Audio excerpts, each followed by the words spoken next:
స్తుతి ఆరాధనా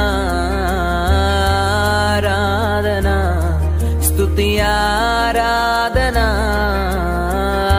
ఆరాధనా స్తుతి ఆరాధనా.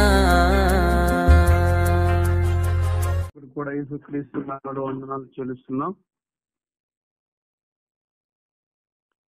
ఈ సమయంలో వాక్య ధ్యానంలోకి వెళ్ళినప్పుడు ఇప్పుడు ఆత్మ మన ముందులాగా ప్రార్థన చేసుకుని కార్యక్రమం ప్రారంభించుకుందాం.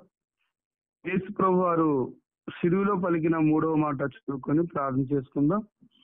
యోహాను సువార్త 19వ అధ్యాయము 26వ వచనం. యేసు తన తల్లియు తాను ప్రేమించిన శిష్యుడును దగ్గర నిలిచి ఉండట చూచి, అమ్మా ఇదిగో నీ కుమారుడు అని తన తల్లితో చెప్పాను.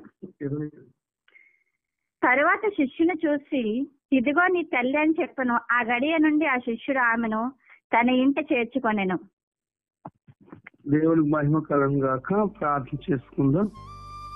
పరిశుద్ధుడు పరిశుద్ధుడని ప్రతి గానములతో నిత్యము స్తుతించబడుతున్నా నా పరలోకపు తండ్రి, నేను నేటి ఏకరీతిగా మా మధ్యన సంచరిస్తున్న దేవత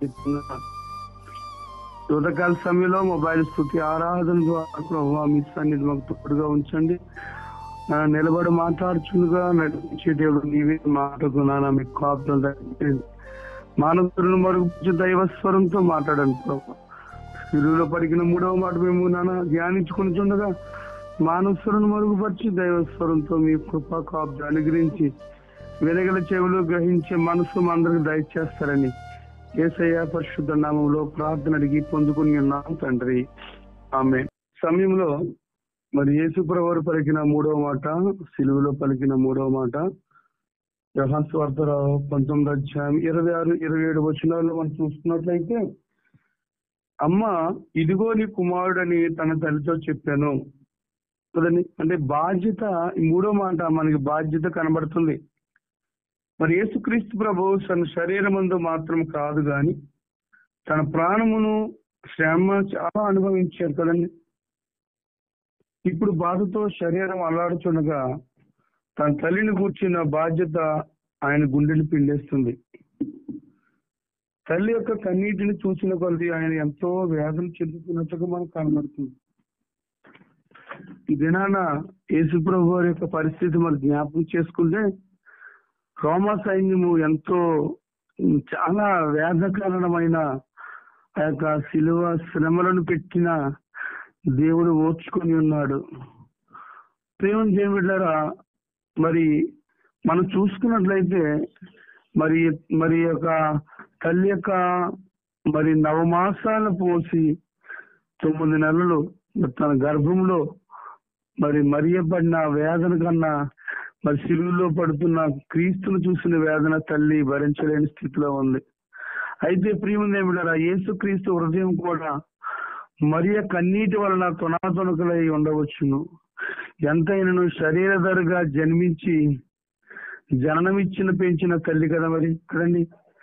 ఆమెను దూరపరచకుండాని కేకలు వేయక తన బాధ్యతను ఎంతో నిదానముగాను స్వస్థ బుద్ధితో నెరవేర్చి తన ప్రియ శిష్యునికి అప్పచెప్పాడు. దేవుడికి మహిమ కలుగును గాక. మరి నా పరిస్థితి బాగోలేదమ్మా, నేను ఇంత శ్రమలో ఉన్నాను అని అనలేదండి. ప్రియమైన దేవుడారా, యేసు ప్రభు వారు మరి తల్లి యొక్క రుణమును తీర్చుకుంటూ బాధ్యతగా తన శిష్యులకు అప్పచెప్తున్నట్టుగా మనకు కనబడుతుంది.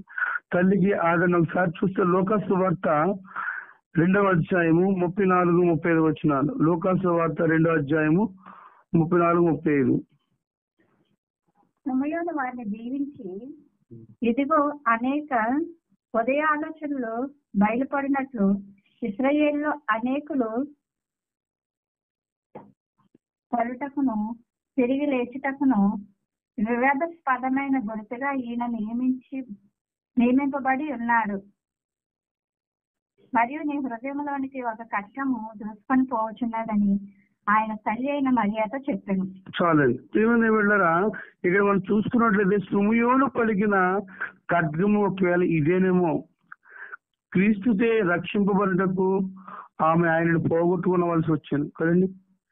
క్రీస్తును కరినందున ఆమె మరి స్త్రీలందరిలో ధన్యురాలుగా ఎంచబడిన మరియా మరి సిమియోను ప్రవక్త మరి పలికిన మాట, ఇదిగో నీ యొక్క కడుపులోకి ఏమొస్తుందంటే ఖడ్గం వస్తుంది అన్నట్టుగా మరి ఇక్కడ మనకు కనబడుతుంది. సిమియోను వారిని దీవించి, ఇదిగో అనేక హృదయాలోచన బయలుపడినట్లు ఇజ్రాయేలులో అనేకులు పడుటకును తిరిగి లేచుటకును వివాదాస్పదమైన గుర్తుగా ఈయన నియమింపబడి ఉన్నాడు. మరియు నీ హృదయములోనికి ఒక ఖడ్గము దూచుకొని పోవునని ఆయన తల్లి అయిన మరియకు చెప్పాను. ప్రియమంది బిడ్డలారా, మరి యొక్క ఖడ్గము ఇదేనేమో. ప్రియమంది చూస్తే మన ప్రియమంది బిడ్డలారా, మరి ఎంతో దుఃఖంతో యేసు ఒంటరిగానే శిలువ మీద ఉన్నాడని ఆ బాధను అనుభవించుచు ఎంతో బాధపడుతున్నా మరి తల్లి యొక్క దుఃఖమును, ఒంటరితనమును జ్ఞాపకం చేసుకున్నాను. ఇది ఎంత మరి ఒక్క ఒంటరిగా ఉన్న తన తల్లి కంటే అప్పటికే యేసేపు గారు మరణించి ఉండవచ్చు, తన బిడ్డలు కూడా విడిచిపెట్టి ఉండొచ్చు. కానీ యేసు ప్రభు తల్లి యొక్క రుణం తీర్చుకుంటూ శిష్యుడికి అప్పచెప్తున్న విధానాన్ని మనం చూసుకున్నట్లయితే, ఈ రోజు ఎవరు తల్లిదండ్రులు ఎక్కడ పడితే అక్కడ అనాథాశ్రమాలు వేసేసి ఎక్కడ పడితే ఇష్టానుసారంగా సరిగ్గా చూడలేని బిడ్డలు ఎంతో మంది ఉన్నారు. కానీ యేసు ప్రభు వారు మరి ఎంత గొప్ప దేవుడు అంటే, మరి తల్లికి అమ్మనే కమ్మని మాటతో తల్లిని ఆదరించాడు కదండి. మరి మనం చూస్తే ప్రభు మరియమ్మ కొడుకుగానే మాట్లాడాడు. ఆజ్ఞను మరణిస్తూ కూడా జరిగించాడు. ఆజ్ఞను కదండి, ధర్మశాస్త్ర ఆజ్ఞను మరణిస్తూ కూడా జరిగించాడు దేవుడు. నిర్గమకాండం మనం చూసుకున్నట్లయితే మరి 20 అధ్యాయం 12వ వచనంలో అవుతుంది కదా. నిర్గమకాండం 20 అధ్యాయం 12వ వచనంలో మనకు కనబడుతుంది.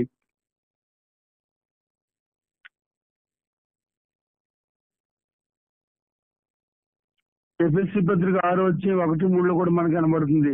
నీ తల్లిని నీ తండ్రిని సన్మానించుము, నీకు మేలు కలిగినట్లు నీ తండ్రిని నీ తల్లిని సన్మానించు అని వారికి సెలవిచ్చిన విధానంగానే మరి ప్రభు అయిన దేవుడు ఆజ్ఞను పాటిస్తూ మరి మరణ టైంలో కూడా మరి తల్లిదండ్రులు గౌరవించాలి, సన్మానించాలి అని నిర్గమకాండంలో ఉన్న 10 ఆజ్ఞల్లో ఒక మాట మనం ఇక్కడ చూడగలుగుతున్నాం. ప్రియమైన దేవుడారా, చూడండి, భూమి మీద దీర్ఘాయుష్వంతుడు అగుదువు. తల్లి కొరకు, తల్లి సంఘం కొరకు శిలువ దగ్గర మరి ప్రార్థన చేస్తున్న విధానం మనకు కనబడుతుంది. ప్రియమైన దేవుడారా, నిజమే. ఈ రోజు మనం చూసుకున్నట్లయితే యేసు ప్రభు మరి ఆజ్ఞలలో ఒక ఆజ్ఞ, నీ తల్లిని నీ తండ్రిని సన్మానించుము, అప్పుడు నువ్వు దీర్ఘాయుష్మంతుడు అవుతావు అని వాక్యం సెలవిస్తుంది. అయితే ఆయన పాటిస్తూ మరి శ్రమలు పడుతూ వేదన పడుతూ భయంకరమైన శ్రమల మధ్య తల్లిని చూచి ఆదరించే ఒక కుమారుడుగా కనబడుతున్నాడు. ప్రేమ దేవుడారా, మరి ఎంత భయంకరమైన ఆ యొక్క పరిస్థితుల్లో యేసుక్రీస్తు ప్రభు వారు ఉన్నారంటే, మండు టెండలో నిన్న మిట్ట మధ్యాహ్నము మరి యెరూషలేము గోడల మీద, యెరూషలేము వీధుల్లో మరి నన్ను నడుచుకుంటూ, నన్ను సిలువ మోసుకుంటూ, మరి రక్తము కార్చుకుంటూ ప్రయాణం చేసిన యేసయ్యని జ్ఞాపకం చేసుకుంటే, నన్ను ఆ స్థితిలో కూడా తల్లిని జ్ఞాపకం చేసుకుని తల్లి యొక్క రుణాన్ని తీర్చుకుంటున్నాడు. ఎందుకంటే మరి నిర్గమకాండంలో మనం చూసాము, ఆయన మరి ఆజ్ఞలను పాటిస్తూ మరణ కారణమైన సమయంలో కూడా తల్లిని మాట మరి తల్లికి మరి ఆదరణ కలిగిస్తున్నాడు. ఏంటి ఆ మాట అంటే, ఇదిగో నీ తల్లిని నీ తండ్రిని సన్మానించుము, అప్పుడు నువ్వు దీర్ఘాయుష్మంతుడు అవుతావు అని వాకి సెలవిచ్చినట్లుగా. ప్రియమైన దేవుని బిడ్డలారా, ఈరోజు ఎలాంటి స్థితిలో బిడ్డలు ఉన్నారు. నిజంగా మరి మంచి స్థితిలో ఉన్నప్పుడు తల్లిదండ్రులు కూడా చూడలేని వారు అనేక మంది ఉన్నారు కదండి. ప్రియమైన దేవుని బిడ్డలారా, మరి దేవుడు సెలవిస్తూ వాక్యానికి లోబడిన యేసయ్య మరి తన తల్లికి ఆదరణ కలిగిస్తూ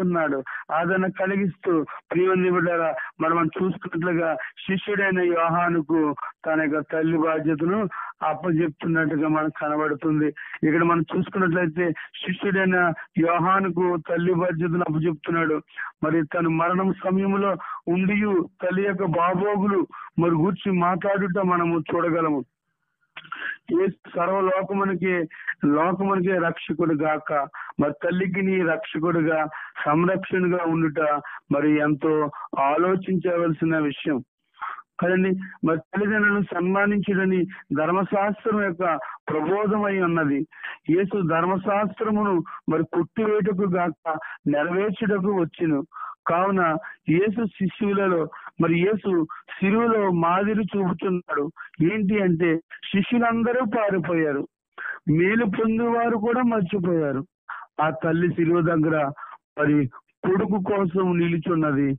కుమారుడు తప్పిపోతే తన ఒడిలోకి తీసుకుని తల్లడిల్లిపోయింది ఒకనాడు కదండి. ప్రియమైనది ఏమంటారా? ఎంత గొప్ప తల్లు. లూకాసు సువార్త 2వ అధ్యాయం 49 మనం చూసుకున్నట్లయితే, లూకాసు సువార్త 2వ అధ్యాయం 49 వచనం చూసుకున్నట్లయితే మనకు కనబడుతుంది కదా, తల్లడిల్లిపోయింది ఆ తల్లి. ఆయన మీరెలా నన్ను వెతుకుచుంటిరి, నేను నా తండ్రి పనుల మీద ఉండవలనని మీరు ఎరుగరా అని వారితో చెప్పాను. ప్రియమంది ఏమిటారా, మరి యెరూషలేముకు ఏటేటా మరి ప్రార్థనకి మరి కుటుంబ సమేతంగా మరి ఆ దినాల్లో మరి యెరూషలేముకి వెళ్ళినప్పుడు యేసుప్రభువు వారు తప్పిపోతారండి. తప్పిపోయినప్పుడు ఆ తల్లి ఎంతో తలడిల్లిపోయింది, ఎంతో వేదన చెందింది. 9 మాసాలు పెంచిన కుమారుడు కనబడలేదని తల్లి ఎంతో మరి అంగలార్చిందండి. అంగలార్చిన సమయంలో ఆయన తల్లిదండ్రులు ఆయన చూసి మిక్కిలి ఆశ్చర్యపడిపోయారు. ఎందుకంటే ఆయన ఎక్కడున్నాడంటే ఆయన తండ్రి పని మీద ఉన్నాడని సమాధానం చెప్తున్నాడు. ఆయన మీరేలా నన్ను వెతుకుతుంటది, నేను నా తండ్రి పనుల మీద ఉండవాలని మీరు ఎరుగురా అని వారితో చెప్పాను. ప్రియమంది ఏమిటారా అంటే చిన్నప్పుడే తప్పిపోయినప్పుడు ఎంతో విలువంటే ఆ తల్లి ఈనాడు యేసు తన ఒడిలో లేడు, శిలువ ఒడిలో ఉన్నాడు. అవధులు లేని దుఃఖంతో తల్లడిల్లిపోతున్న ఆ తల్లిని ఓడించి తన ప్రియ శిష్యుడైన యోహానుకు తన తల్లి బాధ్యతను అప్పగించుడు చూడగలుగుతున్నాం. ప్రియమంది ఏమిటారా, ఈరోజు తల్లిదండ్రులు విడిచిపెట్టే వాళ్ళు ఎంతో మంది ఉన్నారు. అనాథాశ్రములు వేసిన వారు ఎంతో మంది ఉన్నారు. చీటికి మాదిరి తల్లిని హింసిస్తూ, తల్లిదండ్రులు అగౌరవపరుస్తూ, తల్లిదండ్రులను ఇబ్బంది పెడుతూ, వారికి మనశ్శాంతి లేక అనేక మంది యవన బిడ్డలు తల్లిదండ్రులకు బాధ కలిగిస్తున్నారు. కానీ నా యేసయ్య శిలువలో వేలబడుతూ కూడా తన అమూల్యమైన మాటలతో తల్లిని ఆదరిస్తున్నట్లుగా కనబడుతుంది. నిజంగా అలాంటి పరిస్థితులు ఉంటే నా పరిస్థితి బాగోలేదమ్మని నేనేం చేయలేని అనొచ్చు. కానీ ధర్మశాస్త్రానికి లోబడిన యేసయ్య తల్లి రుణం తీర్చుకుంటున్నాడు. ప్రియమైన శిష్యుడికి బాధ్యతలు అప్పచెప్తున్నాడు. ఊరించి తన ప్రియ శిష్యుడైన యోహానుకు తన తల్లి బాధ్యతను అప్పగించడం మనం చూడగలుగుతున్నాం. ప్రేమని బట్టి ఎందుకనగా యేసునకు యోహాను శిష్యులలో మరి శ్రేష్ఠుడు. మనసులకు మరి ఇప్పుడు యేసు ప్రేమించేవాడును యేసురమును ఆనుకుని వాడైన యోహానుకు తల్లి బాధ్యత అప్పగిస్తున్నాడు. యోహానుకి ఎందుకు అప్పగించాడంటే ప్రియమంది ఏమిట్లారా, ఒక ప్రశ్న మనం ఆలోచించుతుంటే, యోహాను మరి క్రీస్తుతో ఉన్న సమయంలో మనం చూసుకున్నట్లయితే మత్తయి సువార్త 17వ అధ్యాయం 1-8 వచనాలు, అలాగే రూపాంతరం కొండ మీద ప్రార్థన చేసినప్పుడు మార్కు సువార్త 6వ అధ్యాయము 30-44 వచనాలు, మరి 5,000 మందికి ఆహారం పెట్టినప్పుడు, అలాగే గెత్సెమనే తోటలో మరి మత్తయి సువార్త 26వ అధ్యాయం 36-46 వచనాలు చూసుకుంటే గెత్సెమనే తోటలో మరి యేసు ప్రభుతో పాటు మరి ప్రార్థన మరి ఏకాంతంగా ప్రార్థన చేయడానికి వచ్చిన వారిలో మరి మనకు కనబడుతుంది యాకోబు, యోహాను, పేతురు. ఈ ముగ్గురు ఎప్పుడు కూడా యేసు అంటే ఉండేవారండి. ఈ ముగ్గురు ఎప్పుడు కూడా మరి ప్రతి విషయంలో కూడా రూపాంతర కొండ మీద కానీ లేదా ఆహారం పంచిపెట్టిన సమయంలో కానీ గెత్సెమనే తోటలో ప్రార్థన చేసినప్పుడు కూడా ఎప్పుడు కూడా యేసుప్రభు వారి వెంటే ఉండేవారికి మనం గమనించగలుగుతున్నాం. ప్రియమంది ఏమిట్లారా, మనం చూసుకున్నట్లయితే బాధ్యతలు ఎవరికి అప్పచెప్తారంటే, ఎవరైతే మరి ఒక సన్నిధిలో ఒక సంఘంలో ఒక వ్యక్తికి మన ప్రాధాన్యం ఎప్పుడు ఇస్తామంటే ఆయన పరిచర్యలో ఉన్నప్పుడు, అతను పరిచర్య భారం కలిగి ఉన్నప్పుడు, లేదా సేవకులతో సహవాసం చేసినప్పుడు, లేదా సహవాసం కలిగి నన్ను దైవ సేవకులతో ఎప్పుడైతే మనం పరిచయం చేస్తామో తదనంతరము దేవుని యొక్క ఉద్దేశం లేకపోతే ఆయన యొక్క ఒక పాత్ర మనము ఆ వ్యక్తికి ఇవ్వడం జరుగుతుంది. నిజమే కదండి ప్రియమంది బిడ్డ. ఈ రోజు ఒక పొజిషన్ లో మనం ఉండాలి అనుకుంటే ఎవరైతే దేవుడు పని చేస్తారో, ఎవరైతే తగ్గించుకుంటారో, ఎవరైతే ప్రభు పనిలో ఉండాలని ఆశ కలిగి ఉంటారో అట్టి వరకు దైవ సేవకులు ప్రాధాన్యత ఇస్తారు. అలాగే మరి ఇక్కడ యోహాను కూడా, మరి యోహాను ఎలా ఉన్నాడంట, యేసు రొమ్మును ఆనుకున్న వాడుగా కనబడుతున్నాడు కదండి. యేసు రొమ్మును ఆనుకున్న వాడుగా కనబడుతున్నాడు అంటే మరి అంటి పెట్టుకున్నట్లుగా మనకు కనబడుతున్నాడు. ప్రేమ దేవుడారా, యాయిరు కుమార్తె బ్రతికించినప్పుడు కూడా మార్కు సువార్త 5:22-24 కూడా మనకు కనబడుతుంది. శిలువ చెంత ప్రభుని విడివక మరి సువార్త 19వ అధ్యాయంలో కూడా 80 కష్టకాలంలో కూడా మరి యోహాను వెంట ఉన్నట్లుగా మనకు కనబడుతుంది. ప్రియమైన దేవుని బిడ్డలారా, కనుక తల్లి యోగక్షేమాలు చూడగలనన్న నమ్మకము యోహాను మీద యేసు పెట్టుకున్నారు. దేని స్తోత్రం. ప్రియమైన యోహాను మీద దేవుడుకున్నది. అందుకే తల్లి అప్పగించేందుగా మనము తల్లిదండ్రులు సన్మానించే వారంగా క్రీస్తు మాటల్లో మనం ఎలాగైనా ప్రయాణించగలుగుతున్నామా, నిజంగా క్రీస్తును మనం వెంబడించగలుగుతున్నామా? యేసు ప్రభు వారు ఒక మాదిరికరమైన జీవితాన్ని మరి చూపించారు మనకు కదండి. ఒకసారి మనం చూసుకున్నట్లయితే సామెతల గ్రంథము 23వ అధ్యాయము, సామెతల గ్రంథము 23వ అధ్యాయము 22వ వచనం. నిన్ను కనిన నీ తండ్రి ఉపదేశం అంగీకరించుము. నిన్ను కనిన నీ తండ్రి ఉపదేశం అంగీకరించుము. నీ తల్లి ముదిమియందు ఆమె నిర్లక్ష్యం చేయకము. ఆమె ఎంత చక్కని మాట అంటే, పరిశుద్ధ గ్రంథంలో దేవుడు రాయించున్నాడు, నిన్ను కనిన నీ తండ్రి ఉపదేశమును అంగీకరించము, నీ తల్లి ముదిమియందు ఆమెను నిర్లక్ష్యం చేయకము. దేని స్తోత్రం. ఈరోజు ముదిమి వచ్చినప్పుడు తల్లిదండ్రులు హేళన చేసే కుమారులు మనం ఎంతో మందిని చూస్తున్నాం కదండి. ముసలితనం వచ్చిందంటే తల్లిదండ్రులు లెక్క చేయలేని బిడ్డలు ఎంతో మంది ఉన్నారు. తల్లి యొక్క పాత్ర ఆలోచించుకుంటే శారీరకంగా, భౌతికంగా మన బిడ్డల కొరకు ఎంతో ప్రయాసపడు తల్లి కదండి. తల్లిదండ్రులు ఎంతో మన కోసం అల్లాడుతుంటారు. చిన్ననాటి నుండి ఎంతో వారు కష్టపడుతుంటారు. నిద్ర లేని రాత్రులు గడుపుతుంటారు. సుఖంగా అన్నం తినలేని పరిస్థితుల్లో వారు ఉంటారు. ప్రేమ ఈరోజు తల్లిదండ్రుల ప్రేమను ఎవరో గుర్తించుకుంటున్నారు చెప్పండి. మనస్ఫూర్తిగా అన్నం తిందాము అనే సమయంలో బిడ్డలు యూరిన్ వెళ్ళిన, టైలెట్కి వెళ్ళిన, బాత్రూమ్కి వెళ్ళిన వెంటనే లేచి శుభ్రం చేస్తారు కదండి. ప్రియమైన అసహించుకొని తల్లి ఇష్టంగా ప్రేమతో చేస్తారు. కానీ వృద్ధాప్యం ముందుకు వచ్చే వరకు ఎత్తుకుని వాడి దేవుడు ఉన్నాడు కదా. ఈరోజు అందరూ నువ్వు నిర్లక్ష్యం చేయొద్దు.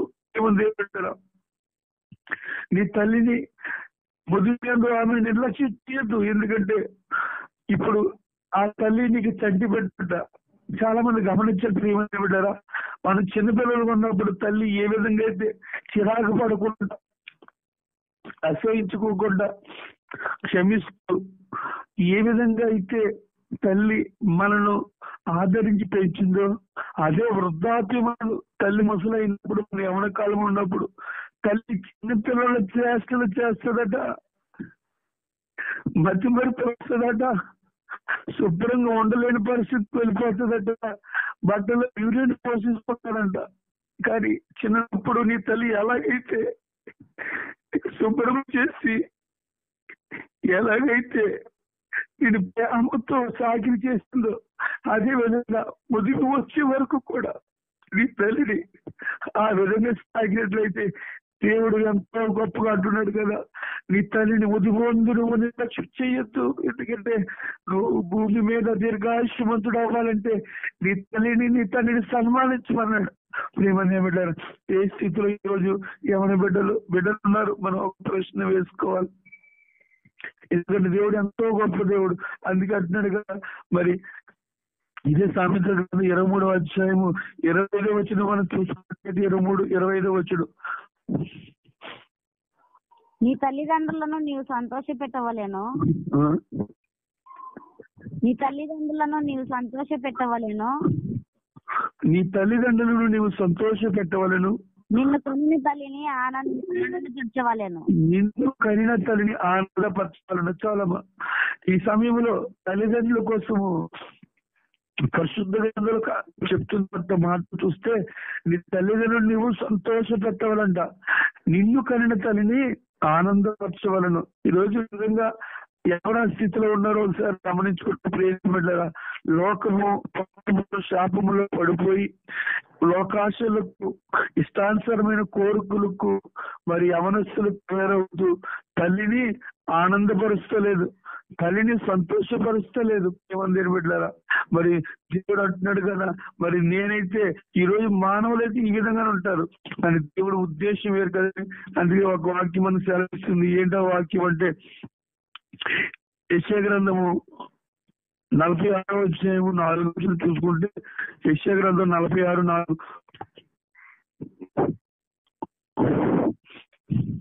ముదిమి వచ్చే వరకు నిన్ను ఎత్తుకున్న వాడను నేనే, తల వెంట్రుకలు నెరిగే వరకు నిన్ను ఎత్తుకున్న వాడను నేనే, నేనే చేసి ఉన్నాను, చంక పెట్టుకున్న వాడను నేనే, నిన్ను ఎత్తుకొని రక్షించే వాడను నేనే. ప్రేమ పెట్టారా?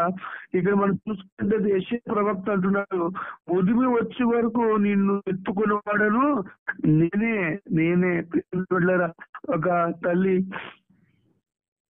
ప్రార్థన జీవితం కలిగిన ఒక తల్లి ఉంది. ఆ ప్రార్థనలో దేవుడు తనతో ఉన్నట్టుగా అని ఒక దర్శనం చూస్తుందట. దర్శనం చూస్తున్నప్పుడు మరి ఆ దర్శనంలోని నడుస్తూ ఉంటే మరి వెనక్కి చూసినప్పుడు 4 పాదాలు కనబడ్డాయి. ఒకటి 2 పాదాలు తన తల్లివి, 2 పాదాలు ఆ యొక్క దేవుడి ఎంతో సంతోషం ఉంటుందా. ముందుకు సముద్ర తీరాన్ని నడిచినప్పుడు వెనక్కి చూసినప్పుడు 4 పాదాలు కనబడ్డాయి. ఎంత సంతోషంగా ఉందంటే నాయి 2 దేవుడి 2 అని చెప్పుకుంటుంది. అలాగా మరి పంట పొలాల్లో మధ్య వెళ్తుంటే మళ్ళీ వెనక్కి చూసిందంట, 4 పాదాలు కనబడ్డాయి. అందులో 2 దేవుడి 2 నాయని సంతోషించింది. అలా ముందుకు వెళ్తుంటే రాళ్ళు రప్పలు వచ్చాయట. మళ్ళీ వెనక్కి చూసింది, చూస్తే 2 పాదాలే కనబడ్డాయి. ఇంకొంచెం ముందుకు వెళ్తే గచ్చ పొదలు ముళ్ళ పొదలు కనబడ్డాయి. అప్పుడు మళ్ళీ వెనక్కి చూసిందంట, 2 కనబడ్డాయి. అయ్యో ప్రభువా, నన్ను విడిచిపెట్టేసావా ప్రభువా? నా శ్రమలో నువ్వు నాకు తోడే ఉంటాను కదా ప్రభా, మరి ఎందుకు విడిచిపెట్టేసావు ప్రభా? మళ్ళీ ప్రార్థన చేసుకొని కనిపెడుతున్న సమయంలో దేవుడు అంటున్నాడు, మళ్ళీ దర్శనమిచ్చాడు, కుమార్తెని విడిచిపెట్టలేదు అని అంటుంటే, అదేడు ప్రభు నన్ను విడిచిపెట్టేసే కదా ప్రభు, ఆ 2 పాదాలు నాయే కాదు ప్రభు అని అంటుంటే దేవుడు అంటున్నాడు, అమ్మా నువ్వు నడవలేని స్థితిలో ఆ 2 పాదాలు నావి. నువ్వు నడవలేని స్థితిలో, శ్రమలు కూడా వెళ్తున్నప్పుడు, అనారోగ్యం కూడా వెళ్తున్నప్పుడు, బాధల్లో వెళ్తున్నప్పుడు, భరించలేని స్థితిలో, నువ్వు నడవలేని స్థితిలో నీవు ఉన్నప్పుడు అసలు నేను ఎత్తుకున్నానమ్మా. ఆ బాధలు నీవు కాదు, అవి నావి అని చెప్పి దేవుడు ఆ బిడ్డతో మాట్లాడినప్పుడు ఆ బిడ్డ ఎంతో సంతోషించావా, నా కష్టాలు విడిచిపెట్టేసావు అనుకున్నాడు, నా శ్రమలను విడిచిపెట్టేసావు అనుకున్నాడు, కన్నులు ఎత్తుకునే దేవుడిగానే ఉన్నామని ఎంతో సంతోషించింది. నిజమే ముద్దుపోచ్చు ఎత్తుకునేవాడు నేనే, ఎందుకంటే నీ తల వెంట్రుకలు నెరవే వరకు ఎత్తుకునేవాడు నేనే చేసి ఉన్నాను, చంప పెట్టుకునేవాడును నేనే, నేను ఎత్తుకొని రక్షించేవాడు నేనే. ఇలా ఎంతమంది ఉన్నారు నా అన్నవారు కూడా ఒక సమయంలో విడిచిపెడతారేమో కానీ నా దేవుడు విడిచిపెట్టే దేవుడు కాదండి. ఆయన సజీవుడు, జీవం గల దేవుడు. ప్రేమను యేసును అంగీకరించిన వారు మరి నిజంగా తల్లిని ప్రేమించే స్థితిలో మనం ఉన్నామా లేవా? యేసు ప్రభు చనిపోతూ కూడా మరణ సమయం దగ్గరలో ఉంటూ కూడా ఆయన పలికిన మాట, అమ్మా ఇదిగో నీ కుమారుడు, అమ్మా ఇదిగో నీ తల్లిని కుమారుడికి పరిచయం చేస్తూ తల్లికి ఒక ఆదరణ చూపిస్తున్న కుమారుడిగా యేసు కనబడుతున్నా. నిజంగా ఈరోజు మన స్థితి ఎలా ఉంది? ఎందుకంటే తల్లిని బిడ్డలను ప్రేమించే తల్లిని చూస్తున్నాం కానీ తల్లిదండ్రులు ప్రేమించే బిడ్డలు ఈ రోజు మనం చూడలేకపోతున్నాండి. ఒక 4గురికి ఇంట్లో భోజనం, ఓ 4గురికి భోజనం ఉంటే అందులో 5గురు ఉంటే ఆ తల్లి త్యాగం చేస్తుంది భోజనం తినకుండా బిడ్డల కోసం. 10 మంది సంతానం ఉండి కూడా తల్లిని చూడలేని వాళ్ళు ఎంతో మంది ఉన్నారు. కానీ ఆ 10 మంది కూడా తల్లి పోల్చగలదు. ఎందుకు ఇలా తయారవుతుంది సమాజం? బిడ్డల పట్ల తల్లికున్న ప్రేమ మరి బిడ్డలు ఎందుకు చూపించలేకపోతున్న తల్లిదండ్రుల మీద? నిజమే కదా ప్రేమ బిడ్డ. ఒక తల్లి అతను ఒక కుమారుడు పెళ్ళయిందంటండి. పెళ్ళైన తర్వాత అత్తకి తన తండ్రికి మరి ఎంతో రోగంతో బాధపడుతున్నప్పుడు ఆ భర్తతో తన భార్య అన్నదట, అమ్మ మీ అమ్మగారు ఇక్కడ ఉంటే నేను కాపురం చేయను, అని చెప్పి ఎక్కడికైనా దూరంగా తీసుకుని అక్కడికి వదిలేయండి అని చెప్పి అన్నదట తల్లిని. ఈ కుమారుడు ఇటు భార్యకి సమాధానం చెప్పలేక, తల్లికి సమాధానం చెప్పక తల్లిని భుజం మీద తీసుకుని వెళ్ళిపోతున్నాడు. భుజం మీద తీసుకెళ్ళిపోతూ ఉంటుంటే అలా ఎంత దూరం నడుచుకుని వెళ్ళిపోతున్నాడో, కొండలు మెట్లెక్కు అలా నడుచుకుని వెళ్ళిపోతుంటే ఆ తల్లి ఆ భుజం మీద వేలబడుతూ ఆ దారంట ఆకులు చిదుముకుంటూ వెళ్తుందంట. ఆకులు కొమ్మలు ఏదైతే దొరుకుతుందో అది తీసుకొని ఒక్కొక్క ఆకు వేసుకుంటే వెళ్ళిపోతుంది. ఈ కుమారుడు అడిగాడంట, అమ్మ ఏం చేస్తున్నావు వెనకదలా అని చెప్పి అనుకుంటే, బాబు నన్ను విడిచిపెట్టాలని నన్ను వదిలించుకోవాలని నువ్వు తెలియకుండా ఏదో దారిలోంచి ఇంతవరకు వచ్చేసావు నాన్న, నీవు మళ్ళీ తిరిగి వెళ్ళలేవు, అందుకే నేను అక్కడక్కడ ఆకులు వేసాను, ఆకులు బట్టి నువ్వు దారి జాగ్రత్తగా చూసుకొని గమ్యానికి చేరని ఆ తల్లి ఆ కుమారుడు చెప్తుందంట. చూడండి ఎంత గొప్ప తల్లి చూడండి. కుమారుడు కసాయవాడిగా విడిచిపెట్టని తీసుకెళ్తుంటే తల్లి అంటుంది, నన్ను విడిచిపెట్టే ఆలోచనలో నువ్వు దారి తప్పిపోయావు నాన్న, ఇదిగో ఈ ఆకులు వేశాను, ఈ ఆకులు బట్టి నువ్వు మళ్ళీ క్షేమంగా వెళ్ళని మరి ఆ తల్లి కుమారుడు పంపించింది. నిజమే ప్రేమ, తల్లికున్న ప్రేమ, తల్లికున్న విలువ చాలా విలువైంది. మరి ఈ రోజు నిజంగా తల్లిదండ్రులు గౌరవించే విధంగా మనం ఉన్నట్లయితే, యేసుప్రభు వారు గౌరవించారండి తల్లిని. యేసుప్రభు వారు బాధ్యత మరి తనకు ఆ శిలువ సమయంలో భర్త లేడు, బిడ్డలు లేరు, అందరూ విడిచిపెట్టేశారు. కానీ 9 మాసాలకు వచ్చిన తల్లిని మరి జన్మనిచ్చిన మరి పరిశుద్ధాత్మను జన్మనిచ్చిన ఆ తల్లిని యేసుప్రభు జ్ఞాపకం చేసుకుంటూ శిష్యుడికి బాధ్యతలు అప్పచెప్పాడు. ఆ బాధ్యత కూడా ఆనుకొని ఉన్న రొమ్మును ఆనుకొని యోహానుకు అప్పచెప్పాడు. ప్రేమని ఏమిటారా, ఈ రోజు మనం ఎలాంటి స్థితిలో ఉన్నాం ఒక ప్రశ్న మనం వేసుకోవాలి. నిజమే, దేవుడు ఎంత గొప్ప దేవుడు అండి. సృష్టిలో తల్లిని ఏ విధంగా అయితే మనకు అందించి ఉన్నారో మన ఆ తల్లిని మనం గౌరవించే విధంగా ఉన్నామా? మాట చెప్పడం చాలా ఈజీ అండి, పాటించడం చాలా కష్టం కదండి. యేసుప్రభు వారు మొట్టమొదటి ఆజ్ఞ ఏంటి, ప్రధానమైన ఆజ్ఞ ఏంటంటే నీ తల్లిని నీ ఇరుగు పొరుగును ప్రేమిస్తూ నీ తండ్రిని సన్మానించు, అదే మొదటి ఆజ్ఞ, ప్రధానమైన ఆజ్ఞ అన్నాడు. ఆయన ఆజ్ఞ చెప్పడమే కాదు, శిలువ మరణం దగ్గరలో ఉన్నప్పుడు కూడా పాటించాడు. మరి ఈ రోజు నీవు నేను ఏ విధంగా ఉన్నావు?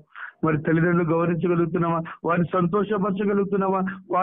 వారిలో ఆనందాన్ని మనం చూడగలుగుతున్నావా? ప్రేమని బిడ్డలారా, నిజంగా ఆనందాన్ని చూడగలిగితే, ఆ సంతోషాన్ని నీ వల్ల బిడ్డ తల్లిదండ్రులు పొందుకుంటే దేవుడు ఎక్కువగా మన పట్ల సంతోషించి గొప్ప కార్యాలు చేస్తాడు. మరి ఇటు కృప దేవుడు మనందరికీ దయచేయను గాక. ఆమేన్.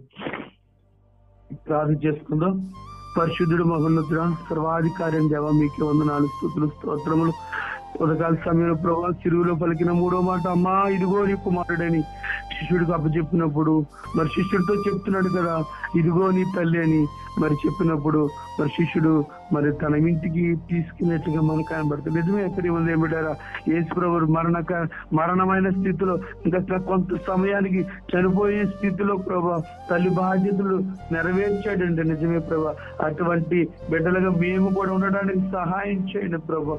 నువ్వు నాన్న ఎంతో రక్తాన్ని చిందించి ప్రభు కలవరి సిలువలో ప్రభు నువ్వు మరణము పొందినందుగా ప్రభు ఎంతో గాయాలతో ప్రభు నువ్వు సిలువ చేత ఉన్నప్పుడు కూడా నాన్న తల్లిని విడిచిపెట్టలేదు ప్రభు. అక్కడ అందరు శిష్యులు కూడా చెల్లాచెదరైపోయారు ప్రభు. ఎవరు కూడా లేని స్థితిలో ఆ తల్లి ఒంటరిగా వేదన పడుతున్నప్పుడు ప్రభు ఆ వేదన చూసి ప్రభు తల్లికి నువ్వు ఎంతో బాధ్యత మీరు నీ కుమారుడి ద్వారా నా తల్లిని అప్పచెప్పినట్టుగా మేము చూస్తున్నాం. ప్రేమ నిజమే, అటువంటి తల్లిదండ్రులు మనం గౌరవించే వారంగా నాన్న సమాజంలో ప్రతి ఒక్క కుమారుడు కూడా ఉండే భాగ్యం దయచేయండి. ఎందుకంటే ప్రభా నాన్న నీ ముదిమి వచ్చే వరకు నీ తల్లిని నువ్వే చూసుకోమన్నావు ప్రభా. నిజమే తండ్రి, ఎందుకంటే ఎంతో కష్టపడి పెంచే తల్లి ప్రభా ఎంతో వేదన చెందుతుంది ప్రభా డెలివరీ టైంలో ప్రభా. ఆ యొక్క జ్ఞాపకం ప్రతి బిడ్డ కూడా తెలుసుకోవాలి ప్రభా. నీ కొన్నాళ్ళు స్తోత్రం తండ్రి. నన్ను ఎంతో పెయిన్ అనుభవిస్తుందంట ప్రభా నన్ను డెలివరీ టైంలో.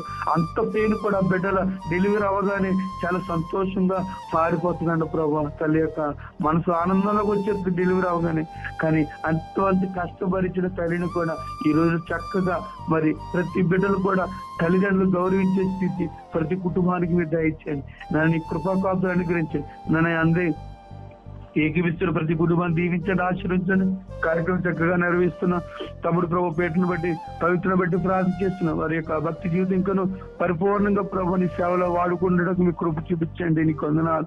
అలాగే వింటున్న ప్రతి ఒక్కరు కూడా ప్రభు తల్లిని ఏ విధంగా గౌరవించాలో, తల్లిదండ్రులు ఏ విధంగా సన్మానించాలో, తల్లిదండ్రులు ప్రభు ఏ విధంగా ఆనందపరచాలో విన్నారు తండ్రి. అదే స్థితిలో కూడా ఆచరించడానికి మీ కృప చూపించండి. కూడొచ్చిన ప్రతి దీవించండి. వారికి ఉన్న ప్రతి అవసరతను మీరు తీర్చి మీరు మహిపరుచుకుంటారని యేసయ్య అది శ్రేష్టమైన నామములో ప్రార్థన అడిగి పొందుకొని ఉన్నాము తండ్రి.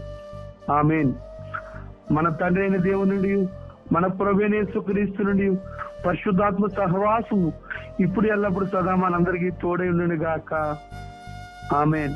ఆమేన్.